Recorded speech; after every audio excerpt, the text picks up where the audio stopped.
ایک غریب سا عام درزی جس نے ایک کفن سلائی کیا اور اس کفن سلائی کرنے پر اسے اتنی بھاری سزا ملی۔ آئیے جانتے ہیں آخر ایسا کیا ہوا جو اس درزی کو کفن سلائی کرنے پر اتنی بھاری سزا دی گئی، اور آگے جو ہوا اسے سن کر آپ حیران رہ جائیں گے۔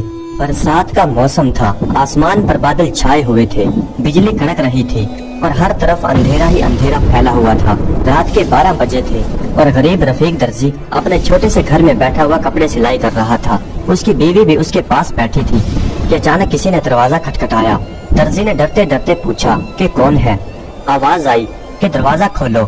درزی کی بیوی اٹھ کر دروازہ کھولنے کے لیے چلی تو درزی نے اسے منع کر دیا اور خود آہستہ آہستہ جا کر دروازہ کھول دیا۔ ایک سیاہ برقعے میں ایک عورت اندر داخل ہوئی اور اپنا نقاب ہٹا دیا۔ اس نے قیمتی لباس پہنا ہوا تھا، کانوں میں ہیروں کی جڑی ہوئی بالیاں تھی اور عطر کی خوشبو سے پورا کمرہ جگمگا رہا تھا۔ درزی اور درزن حیرت سے آنکھیں پھاڑے دیکھ رہے تھے۔ روب اس قدر تھا کہ وہ اس کی تعظیم کے لیے بھی اٹھ نہ سکے۔ درزن تو تھر تھر کانپ رہی تھی اور درزی بھی اکڑو دھرا بیٹھا تھا۔ عورت نے انہیں دیکھ کر کہا کہ گھبراؤ نہیں، مجھے کچھ سلوانا ہے۔ جب درزی نے یہ سنا تو اسے کچھ حوصلہ ہوا، سمجھ گیا کہ کسی امیر گھرانے کی عورت ہے۔ آداب بجا لایا۔ درزن نے بھی سلام کیا اور کہا کہ جناب بیٹھ جائیے۔ اس عورت نے کہا کہ بیٹھنے کا میرے پاس وقت نہیں، میں تمہیں لینے کے لیے آئی ہوں، ایک کفن سلائی کرنا ہے۔ جب درزی نے یہ سنا تو وہ چونک کر بولا، کفن؟ رات کے وقت کفن سلائی کرنا ہوگا، میں اکیلا گھر کو چھوڑ کر نہیں جا سکتا۔ پھر اس عورت نے پوچھا کیوں، کیا مسئلہ ہے؟ درزی نے کہا کہ میرے گھر پر سامان بہت زیادہ ہے اور مجھے چوری کا خطرہ ہے۔ پھر وہ عورت بولی کہ تمہاری بیوی گھر پر ہے نا، پھر ڈر کیسا؟ پھر درزی بولا کہ یہی تو ڈر ہے کہ اکیلی بیوی کا رہنا ہی تو گھر میں مسئلہ ہے۔ اس عورت نے پوچھا کہ بھلا وہ کیوں؟ پھر درزی بولا کیونکہ یہ ڈرتی بہت ہے اور اوپر سے ہمارا گھر گاؤں سے بہت دور ہے، ایک جنگل کے کنارے پر ہے، جہاں پر چڑیلوں کا بھی بسیرا ہے، اور یہ ڈرنے کی ہی تو بات ہے۔ ابھی ہم تو آپ کو دیکھ کر سہم گئے تھے۔ وہ عورت بولی ڈر گئے تھے؟ کیا تم نے مجھے چڑیل سمجھا تھا؟ درزی بولا ارے نہیں، سرکار تو پری معلوم ہوتے ہیں۔ پھر وہ عورت مسکرا کر بولی ٹھیک سمجھے، چلو تیار ہو جاؤ، میں تمہیں اڑا کر لے چلتی ہوں اور تمہاری بیوی کو بھی ساتھ لے چلتی ہوں۔ درزی بولا ابھی کے لیے تو میں معذرت کرتا ہوں، لیکن صبح کے وقت ضرور حاضر ہو جاؤں گا۔ وہ عورت بولی کہ ابھی اپنا کام چھوڑ دو کیونکہ کفن بہت ضروری ہے، میں تمہیں بہت سی اجرت دوں گی۔ غریب درزی تو ایسا ہی چاہتا تھا، جھٹ سے ہاں کرتی۔ پھر بیوی کی طرف نظریں گھمائی اور پوچھا ہمارے ساتھ چلو گی بیگم؟ درزن بولی ہمارے تو سر میں بہت درد ہے اور اوپر سے موسم بھی خراب ہے، اگر مجھے کچھ ہو گیا تو 6 ماہ تک چارپائی سے نہیں اٹھ سکوں گی، کہیں آپ کو میرا بھی کفن نہ سلائی کرنا پڑے۔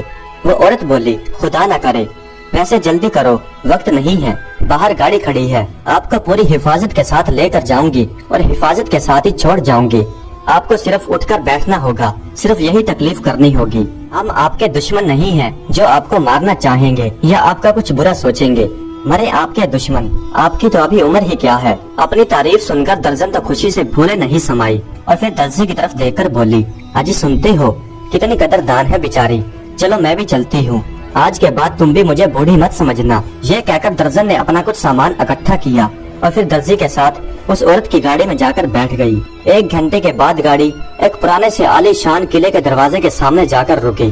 گاڑی کے رکتے ہی چند عورتیں سپاہیانہ لباس پہنے ہوئے جلدی آئیں، ہاتھوں میں مشعلیں تھی۔ انہوں نے درزی اور درزن کو چاروں طرف سے گھیر لیا اور زبردستی ان کی آنکھوں پہ پٹی باندھ کر وہ محل کے اندر لے گئیں اور ایک کمرے میں بٹھا کر ان کی آنکھوں سے پٹی ہٹا دی۔ درزی اور درزن پر تو خوف چھایا ہوا تھا، تھر تھر کانپ رہے تھے، منہ سے بات نہیں نکلتی تھی۔ کافی دیر تک دونوں بت بنے بیٹھے رہے، پھر آخر کار درزی نے ماتھے پر ہاتھ رکھ کر کہا ہائے شامت کھینچ لائی۔ درزن بولی میں تو کچھ نہیں جانتی، آپ ہی آنے کے لیے تیار ہوئے تھے۔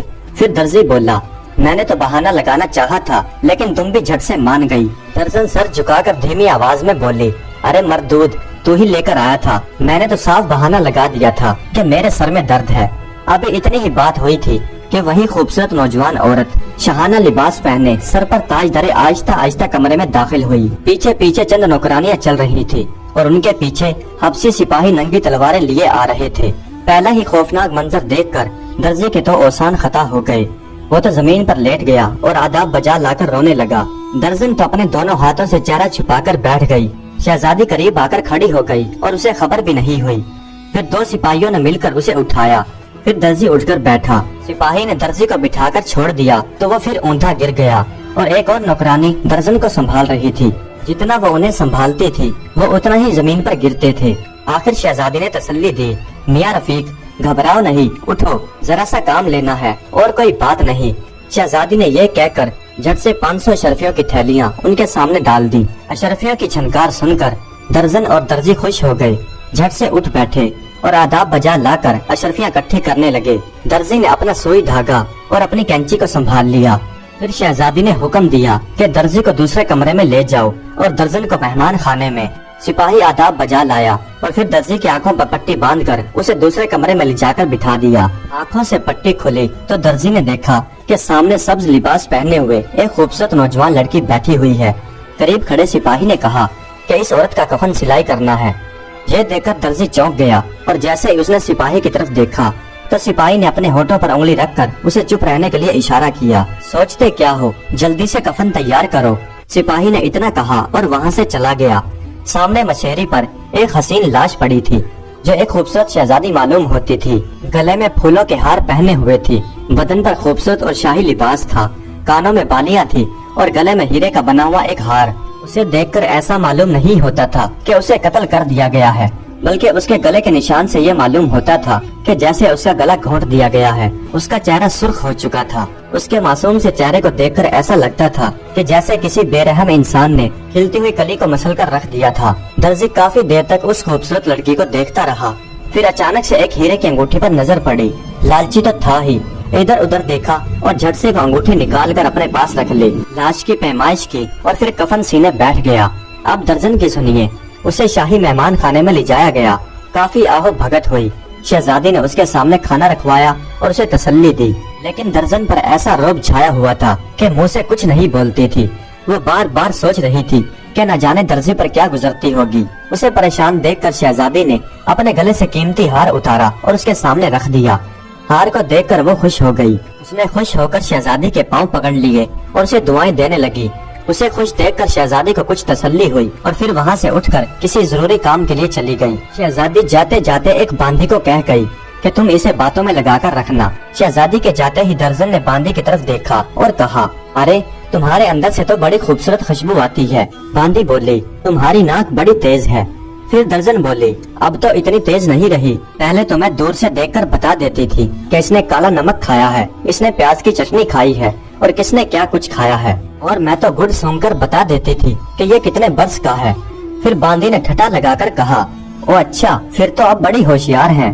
दर्जन बोली, अगर मैं होशियार ना होती तो क्या इस दर्जी के घर में होती। बड़ा चालाक आदमी है, पूरा का पूरा हकीम है। इसके बाप ने इसे पढ़ाना लिखाना चाहा था, लेकिन इसे दर्जी बनने का शौक था।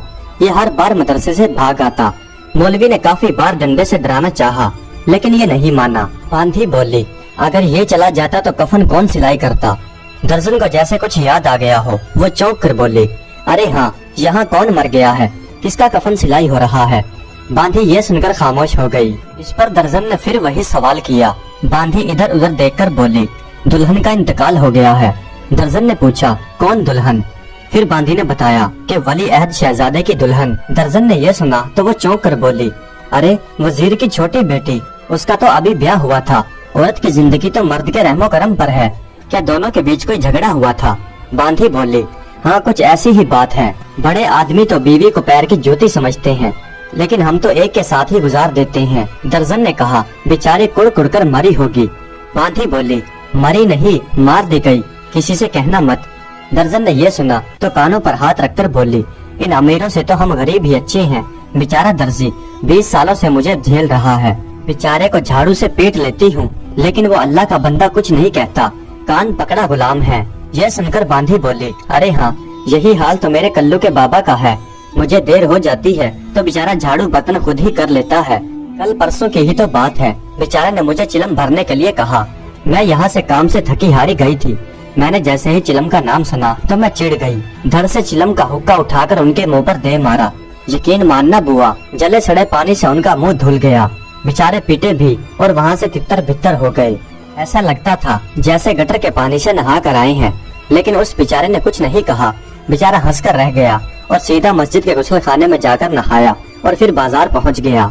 वहाँ से नया हुक्का खरीद लाया, खुद आग सुलगाकर चिलम भरी और फिर हुक्का पिया। बेचारा हुक्का पीता था और हंस हंस कर मुझ पर धुआं छोड़ता था। बेचारा ऐसा सीधा साधा आदमी है। फिर दर्जन बोली, अरे हाँ, मियाँ बीवी के तो ऐसे ही राज होते हैं। सुन तो सही, अगर बीवी के नखरे उसका आदमी ना उठाए तो क्या वो काजी उठाएगा जिसने निकाह पढ़ाया है। बांधी बात काट कर बोले, काजी की खाला खामोश रहो, शहजादी आ रही है, कोई जिक्र मत करना।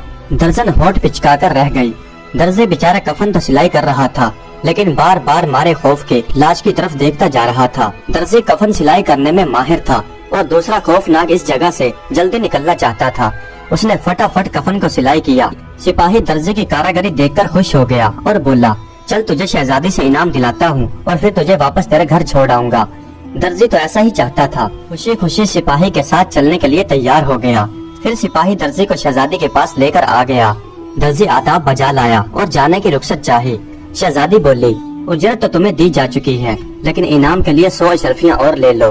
दर्जी ने हाथ बांधकर झुककर सलाम किया। फिर सिपाही ने दर्जी की आंखों पर पट्टी बांधी और उसे बाहर ले गया। दर्जी ने घबरा कर कहा, अरे सरकार, मेरी बीवी तो यहीं पर रह गई। सिपाही हंस कर बोला, घबराओ नहीं, वो तुमसे पहले ही गाड़ी में बैठी है। गाड़ी में बैठकर दर्जी ने अपनी आंखों से पट्टी खोलना चाही, लेकिन सिपाही ने उसे टोक दिया। खबरदार, क्या करते हो। दर्जी ने माफी चाही और खामोशी से बैठ गया। फिर अपनी बीवी को टटोलता टटोलता अपने घर तक पहुंच गया। घर के करीब पहुंचकर सिपाही ने दोनों की आंखों से पट्टी खोल दी और उनके घर पर छोड़ दिया। दर्जी ने गाड़ी से उतरकर अपना घर देखा और अपनी बीवी देखी और खुदा का शुक्र अदा किया।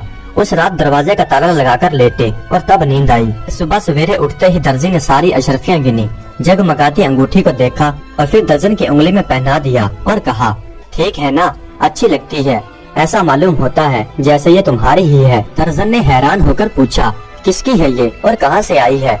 दर्जी ने बताया, ये उसी मरहूम शहजादी की है जिसका कफन सिलाई करके आया हूँ। उसके भी ऐसे ही नाजुक और खूबसूरत हाथ थे जैसे तुम्हारे हाथ हैं। क्या कहूँ, उसकी तरफ देखा भी नहीं जाता था। बड़ी बेदर्दी और बेरहमी के साथ उसे मारा गया था। दर्जन बोली, ये काम उसके शोहर का है। बांधी बताती थी कि दोनों के दरमियान झगड़ा हुआ था। दर्जी बोला, अरे तभी तो हमारे साथ ऐसा किया है। चुपके चुपके हमारी आंखों पर पट्टी बांध कर ले गए और आंखों पर पट्टी बांध कर ही चुपके चुपके छोड़ गए। दर्जन बोली, रातों रात उसे दफना दिया गया होगा ताकि किसी को पता ना चले। बेचारी वजीर की बेटी थी, उनको क्या कहेंगे। दर्जी बोला, अरे हाँ, वजीर तो बेचारा बड़ा शरीफ आदमी है, उसकी बेटी भी शरीफ ही होगी और नेक होगी। फिर दर्जन बोले, नेक हो या बद, लड़की की किस्मत ही कमजोर होती है। दर्जी बोला, हाँ, कहने को तो वजीर जाती है, लेकिन क्या ही उसकी किस्मत थी। बेचारी कुत्ते की मौत मारी गई, इससे अच्छी तो बाप के घर ही भली थी। दर्जन बोली, और शादी होते ही 100 बलाओं का सामना होता है। यह ससुराल नहीं बल्कि बूचड़ खाना है, जहाँ लड़की का अंग अंग हर लम्हा छुरी के नीचे रहता है। दर्जन बोली, अगर कोई अकल वाला हो तो ऐसे घर में कभी भी अपनी बेटी ना दे। दर्जी सड़कर बोला, तुम क्यों अपना पेट फाड़े जाती हो, तुम तो सुख से रहती हो, न सास न नंद न ससुर न जेठ। दर्जन बोले, वारे मुँहे, सास ससुर नहीं तो क्या हुआ, तू जब भूत मुझे चिमटा हुआ है तो ही काफी है। दर्जी बोला, मैं भूत हूँ तो तू चुड़ैल है, उस वजीर की बेटी की तरह तेरा भी गला दबा दूंगा।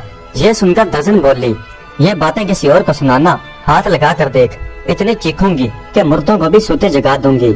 इस गले में तूने कभी हार न मोती पहनाए, खुदा तुझे शर्माए, तुझे उठा ले या मुझे मौत आए। इतनी रकम इकट्ठी करके लाया है, अब तो मेरे लिए हार बनवा दे, वरना तुझे भी पकड़वा दूंगी और उसको भी, वो जो शहजादी बनी बैठी है। दर्जी बोला, तेरा सत्यानाश हो जाए, चुप हो जा, किसी ने सुन लिया तो क्या होगा। नियाज़न, मैं तेरे नाज उठाने के लिए तैयार हूँ। हंसली बनवाऊं, कठिया बनवाऊं, पौंजियां बनवाऊं, झूमर टीके लाऊं और फिर तुझे देखकर गाऊं। जेवर सारा पहन रही है, कान में बाली फूलों की। यह सुनकर दर्जन बहुत खुश हुई और उंगली दिखाकर बोली, अंगूठी ही कितनी भली मालूम होती है, सारे जेवर पहन लूं तो पहचाने भी न जाऊं। दर्जी मुंह चीर कर बोला, ऐसी मालूम हो जैसे मलका। फिर दर्जन बोली, और तू बादशाह। फिर ऐसे ही दिन गुजरते गए और एक हफ्ते के बाद दर्जी एक दिन बैठा कपड़े सी रहा था कि अचानक किसी ने दरवाजा खटखटाया। कफन वाली बात से दर्जी चौकन्ना हो गया था। अब जो आवाज आई तो दर्जी के कान खड़े हो गए। दिन का वक्त था, इसलिए दर्जी ने उठकर दरवाजा खोल दिया। देखता क्या है कि एक सिपाही खड़ा अपनी मूछें मरोड़ रहा है। उसकी सूरत देखकर बहुत डरा और दबी हुई आवाज में बोला, क्या हुक्म है जनाब। सिपाही मूछें मरोड़कर बोला, सरकार बुला रही है, जाओ और उनका नाप लेकर एक जोड़ा तैयार कर दो। जाओ अंदर, वो आ रही हैं। थोड़ी देर बाद मकान के सामने जो गाड़ी खड़ी थी उसके अंदर से एक खूबसूरत नौजवान औरत उतरी। सिपाही ने उसे सलाम किया और वो स्याह बुरखे में लिपटी हुई दर्जी के घर के अंदर दाखिल हुई। दर्जी ने बड़ी आव भगत की। दर्जन ने भी हाथों हाथ लिया और चापलूसी की बातें करने लगी। दर्जी बार बार घुमा घुमा कर सलाम कर रहा था। लड़की ने बगल से निकालकर 2 रेशमी थान दर्जी के आगे डाल दिए और कहा, नाप लेकर कपड़ा काट लो। दर्जी ने पैमाइश की और फिर कपड़ा तराशने लगा। दर्जन जरा लालचन थी। वो बार बार कतरे उठाकर देख रही थी कि अचानक लड़की की नजर उस हीरे की अंगूठी पर पड़ गई। लड़की देखकर हैरान रह गई। वो बार बार अंगूठी को देखती रही और फिर उठकर अपने महल में चली गई। घर जाकर अपनी माँ से बोली, अम्मा जान, वो जो अंगूठी आपने सुरैया को जहेज में दी थी वो 1 दर्जन पहने हुए हैं। माँ ने कहा, सितारा ये तुम क्या कह रही हो? सुरैया तो शहजादे के साथ सैर तफरीह के लिए पहाड़ पर गई है, फिर उसकी अंगूठी यहाँ पर कैसे हो सकती है? तुम्हें आँखों का धोखा हुआ होगा। फिर लड़की बोली, अरे अम्मा जान, आंखों देखी चीज का धोखा कैसे हो सकता है? अगर तुम्हें यकीन नहीं आता तो हमारे साथ चलिए और अपनी आंखों से देख लीजिए। उसकी माँ बोली कि हमारा दर्जी के यहाँ जाना मुनासिब नहीं, अब की बार भी तुम जाओ और दर्जन को ही यहाँ पर ले आओ। पहले तो प्यार से पूछना चाहिए, फिर डरा धमका कर, और फिर तो मार के आगे बहुत नाचता है। लड़की ने एक कनीज को बुलाकर समझा दिया कि इस तरीके से उस दर्जन को महल में ले आओ। उसे जाकर कहना कि वो जो अभी जोड़ा सिलाने के लिए देकर गई है उसके भाई की शादी है, इनाम पाने का बेहतरीन मौका है, चलकर खुद ही कपड़ा ले आओ। क्योंकि दुल्हन यहाँ पर चलकर नहीं आ सकती, इसलिए तुम्हें ही वहाँ पर जाना पड़ेगा। वो बांदी बड़ी चालाक थी। वो फौरन मिठाई का टोकरा लिए गाड़ी में बैठी और दर्जन के घर पहुँची और फिर हंसते हुए बोली, ऐ बुआ मुबारक हो, आज तो 5 उंगलियां घी में और सर कढ़ाई में है। महल से बुलावा आया है, जरा जल्दी चलो। दर्जन ने मिठाई लेकर मुस्कुराते हुए पूछा, ए कौन सा महल? छोटा महल, बांधी ने बताया, जो अभी कपड़ा सिलाने के लिए देकर गई हैं। उनके भाई की शादी है, दुल्हन की भरी भूती जाएगी, बहुत इनाम मिलेगा, चलो जाकर कपड़ा ले आओ।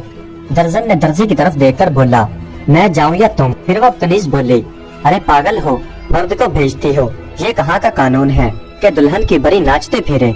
वो तो 4 औरतों के सामने ही भूनती जाएगी, सीने को यहाँ ले आओ। दर्जन आंख दबाकर बोली। बांधी बोली, अरे वारी लुगाई, दुल्हन की बरी सीने वालों के सिवा और कौन छू सकता है? चल रोजी को लात क्यों मारती है, अच्छा मौका है। फिर दर्जन ने दर्जी से पूछा। दर्जी लालची तो था ही, वो झट बोला, चली जाओ लेकिन जल्दी वापस आ जाना, मुझे बकरी के लिए चारा लेने जाना है। बांधी चुटकी बजाकर बोली, इन्हें यूँ वापस लेकर आती हूँ, बस बरी का कपड़ा कटते ही इन्हें वापस छोड़ जाऊंगी। दर्जन ने अंदर जाकर जल्दी जल्दी मिठाई खाई, उंगलियां चाट कर सर पर बुरखा डालकर बांदी के साथ डोली में बैठकर चल दी। रास्ते में दर्जन सोचती रही कि आजकल तो किस्मत बड़ी मेहरबान है, दौलत हर तरफ से बरस रही है। एक कफन सिलाई करने पर इतनी दौलत मिली है, शादी में तो वारे न्यारे हो जाएंगे, काफी सारी उजरत मिलेगी और उसके अलावा इनाम और दावतें भी खाएंगे, दुल्हन के कपड़ों में से जोड़ा भी उड़ाएंगे। ये सोचते सोचते महल का दरवाजा आ गया। बांधी ने उसे डोली से उतारा, आहिस्ता आहिस्ता नखरे के साथ नीचे उतरी और जनाना खाने में पहुंची तो देखती क्या है कि सामने वही वजीर की बीवी अपने सामने जेवरों के डब्बे रखे हुए बैठी है और करीब वही लड़की अम्मा अम्मा कहकर उन जेवरों को उलट पुलट रही है। दर्जन ये देखकर दिल ही दिल में बहुत खुश हुई और सोचने लगी कि दुल्हन के लिए जेवर देखे जा रहे हैं, इनाम में 1 आध जेवर तो मुझे भी मिल जाएगा। करीब जाकर अदब के साथ सलाम किया और गला फाड़कर दुआएं दी। वजीर की बीवी ने खुश होकर हाथ मिलाया और अंगूठी को पहचान कर बोली, अंगूठी तो खूब पहनी है, किस कीमत पर पहनी है ये? दर्जन ने यह सोचकर कि ये इस पर भी मुझे कुछ इनाम देंगी, वो जरा खुश होकर बोली कि जनाब ये भी आपकी तरह किसी नेक खातून ने मुझे दी थी। फिर बेगम ने पूछा, किसने दी थी और कब दी थी? इस पर दर्जन कोई जवाब न दे सकी और सर खुजाकर रह गई। फिर लड़की ने अपनी माँ को इशारा किया। बेगम ने फिर पूछा कि तुमने बताया नहीं कि ये अंगूठी तुम कहाँ से लाई? दर्जन बेचारी बौखला गई और इधर उधर देखने लगी। बेगम गुस्से में बोली, बताओ तुम डर क्यों रही हो, क्या चुरा कर लाई हो? फिर दर्जन ने कहा कि जनाब मैं कुछ नहीं जानती, वो कहीं पर कफन सीने के लिए गए थे, वो लेकर आए थे। बेगम ने घबरा कर पूछा, क्या कफन? किसका कफन सीने के लिए गया था? दर्जन ने बताया कि जिनका कफन सीने के लिए गया था ये उन्हीं की अंगूठी है। बेगम बोली, क्या बकती हो, ये अंगूठी तो सुरैया की है, मेरी बेटी को नाहक कोस रही है। अब दर्जन को मालूम हुआ कि मैं कहाँ आ फंसी, ये तो वजीर की बेगम मालूम होती हैं। अंगूठी को देखकर इनका ये हाल है, अगर सारी बातें मालूम कर ली तो ये तो मुझे जिंदा नहीं छोड़ेंगी। ये सोचकर उसने बात को घुमाना चाहा और कहा, सरकार मुझे दौरा पड़ रहा है, वो सर घुमाकर जमीन पर औंधी पड़ गई और खरखर करने लगी। बेगम ने फिर पूछा तो उसने आंखें फैला दी। बार बार उससे पूछा गया तो वो इशारों से बातें करने लगी। जब उससे बार बार पूछकर तंग किया गया तो उसने चुप साध ली। बेगम ने जब ये तौर तरीके देखे तो गुस्से में बोली, मक्कार को कोठरी में ले जाकर उल्टा लटका दो और कोड़े मार कर पूछो। अगर फिर भी ना बताए तो इसकी चुटिया मरोड़ कर काट कर मेरे पास लाओ, फिर मैं इसे कैद खाने में डलवा दूंगी। ये सुनकर 4 बांदियां आगे बढ़ी, हाथ पांव पकड़कर दर्जन को ऊपर टांग लिया और उसे लेकर एक अंधेरी कोठरी की तरफ चली। दर्जन या तो चुप थी, फिर वो लगी चीखने चिल्लाने और लगी उस बांधी को कोसने।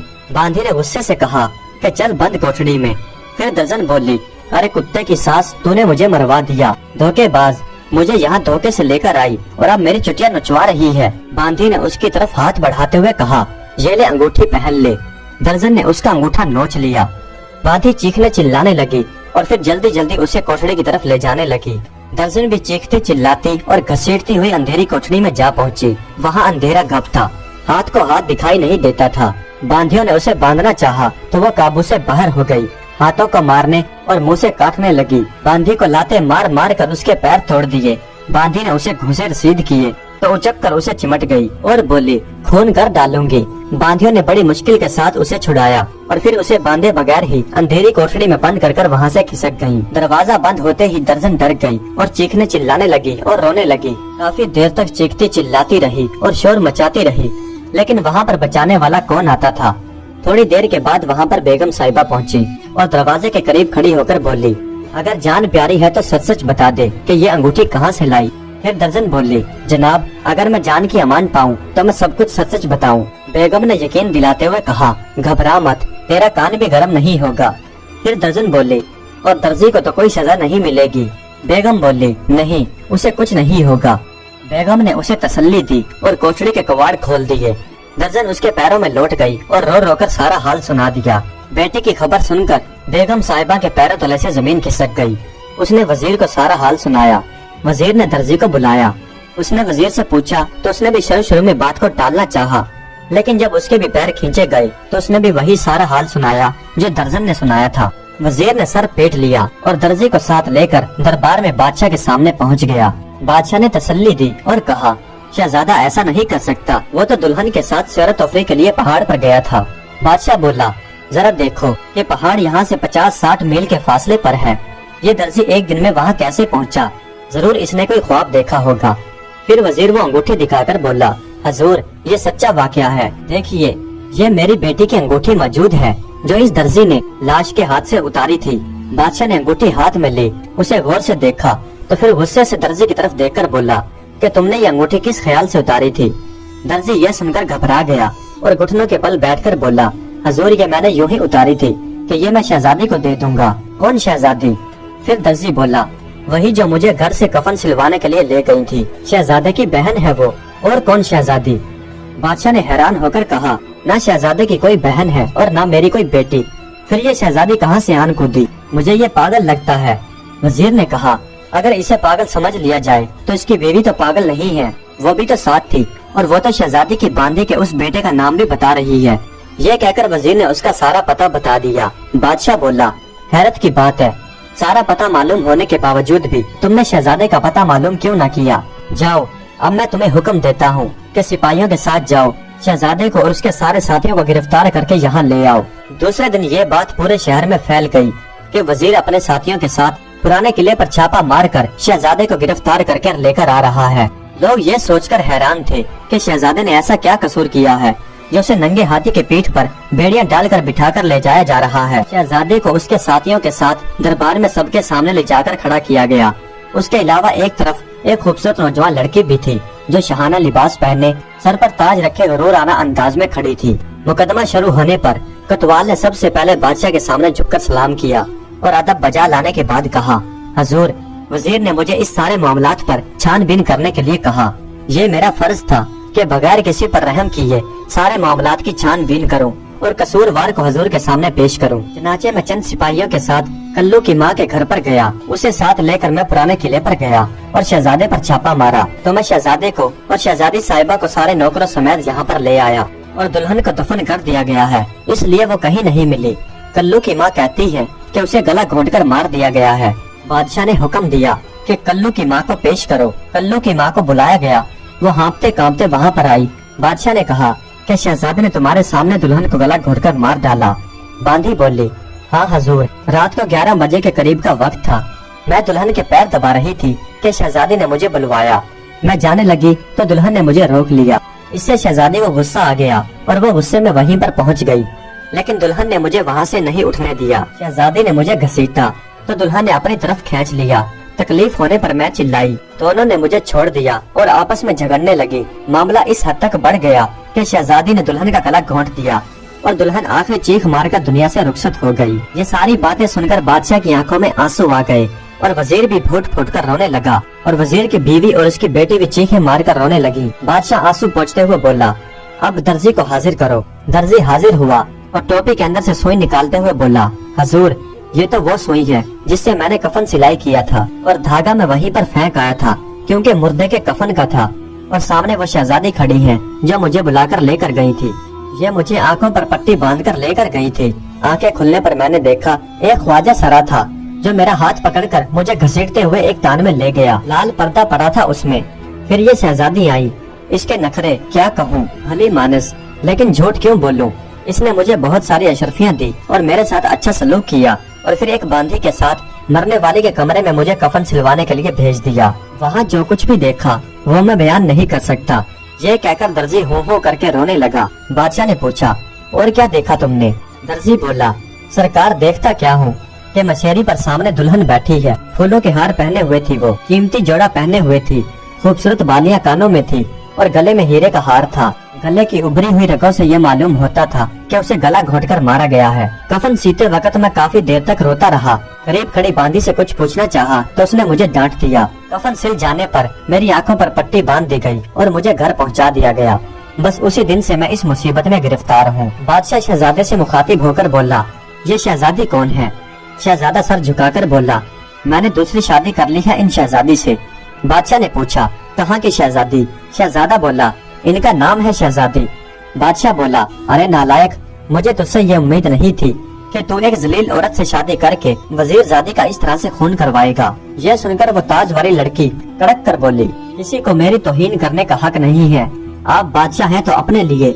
यह सुनकर सितारा स्याह बुरके में से बिजली की तरह तड़प कर अपने बाप यानी वजीर के पास पहुँचे और उसकी बगल से खंजर निकालकर शहजादी के करीब जाकर पूरा का पूरा खंजर उसके सीने में घोंप दिया। कोतवाल ने आगे बढ़कर लड़की को पकड़ लिया और चाहता था कि इसे गिरफ्तार करे, लेकिन बादशाह चिल्लाकर बोला, लड़की को छोड़ दो, इसने इंसाफ किया है और एक खूनी की यही सजा है। और इस तरह से एक मुजरिम को उसकी सजा मिल गई। प्यारे दोस्तों, उम्मीद करता हूँ कि आज की ये सच्ची कहानी आपको पसंद आई होगी। अगर वीडियो अच्छी लगी हो तो कमेंट्स में अपनी राय का इजहार जरूर कीजिएगा।